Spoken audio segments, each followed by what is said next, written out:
আমরা আজকের এই কনফারেন্স থেকে 7টি দাবি জাতির সামনে উপস্থাপন করছি। আমাদের প্রথম দাবি হলো শাপলা শহীদদের রাষ্ট্রীয় স্বীকৃতি ও পুনর্বাসন। শাপলা গণহত্যার শহীদ ও আহতদের রাষ্ট্রীয় স্বীকৃতি দিতে হবে। শহীদ পরিবারকে উপযুক্ত ক্ষতিপূরণ, আহতদের চিকিৎসা এবং পূর্ণাঙ্গ পুনর্বাসনের দায়িত্ব সরকারকে নিতে হবে। বিশেষ করে শহীদ পরিবার ও পঙ্গুত্ব বরণকারীদেরকে নিয়মিত ভাতা প্রদান করতে হবে। 2. পাঠ্যপুস্তকে ইতিহাস সংযোজন। শাপলা গণহত্যার সত্য ইতিহাস জাতীয় শিক্ষাক্রমে অন্তর্ভুক্ত করে নতুন প্রজন্মকে সঠিক ইতিহাস জানাতে হবে।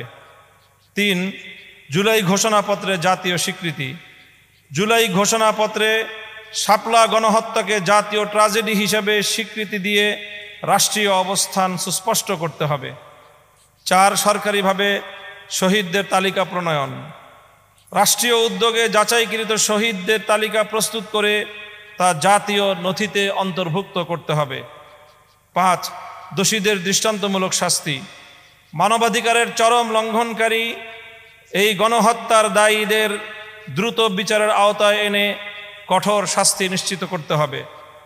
6. মিথ্যা মামলা প্রত্যাহার। হেফাজতে ইসলাম ও সংশ্লিষ্ট ব্যক্তিদের বিরুদ্ধে দায়ের করা সকল মিথ্যা ও হয়রানিমূলক মামলা অবিলম্বে প্রত্যাহার করতে হবে। 7. স্বাধীন তদন্ত কমিশন গঠন।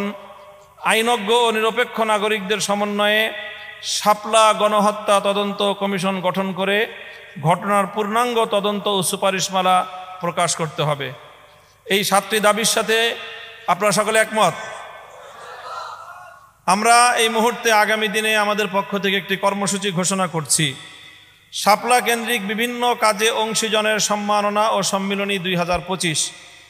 আগামী 30শে আগস্ট 2025 শনিবার শাপলা গণহত্যা নিয়ে যারা বিভিন্নভাবে কাজ করেছেন এ পর্যন্ত বিভিন্ন অঙ্গনে সংবাদ প্রতিবেদন ও গবেষণা, সাহিত্য রচনা, চিকিৎসা সহায়তা, আইনগত লড়াই কিংবা স্মৃতি সংরক্ষণমূলক উদ্যোগ, তাদের সম্মাননা প্রদানের মাধ্যমে একটি সম্মিলনী আয়োজন করা হবে।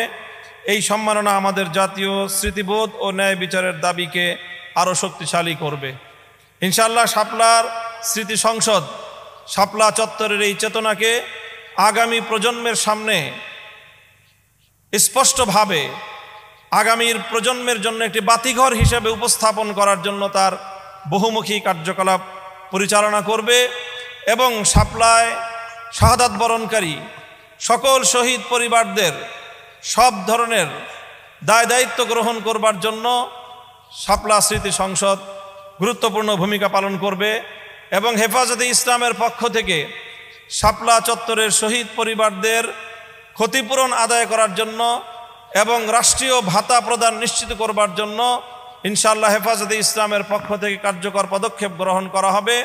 এর একাডেমিক এবং গবেষণামূলক যত কার্যক্রম সহযোগিতার প্রয়োজন হয় শাপলা স্মৃতি সংসদ তা দিতে ইনশাআল্লাহ সম্পূর্ণরূপে সর্বদা প্রস্তুত থাকবে। সম্মানিত উপস্থিতি, ইনশাআল্লাহ আমাদের আজকের এই কনফারেন্স অব্যাহত চলবে। এই মুহূর্তে আমরা সালাতুল মাগরিবের বিরতি ঘোষণা করব। সালাতুল মাগরিবের পরে আজকের এই কনফারেন্সের অন্যতম গুরুত্বপূর্ণ একটি উপস্থাপনা শাপলার ট্র্যাজেডি নিয়ে শাপলা স্মৃতি সংসদের পক্ষ থেকে তৈরিকৃত প্রামাণ্যচিত্র ডকুমেন্টারি প্রদর্শন করা হবে। কাজে আপনারা সালাতুল মাগরিবের পরে কাল বিলম্ব না করে যার যার আসন গ্রহণ করবেন।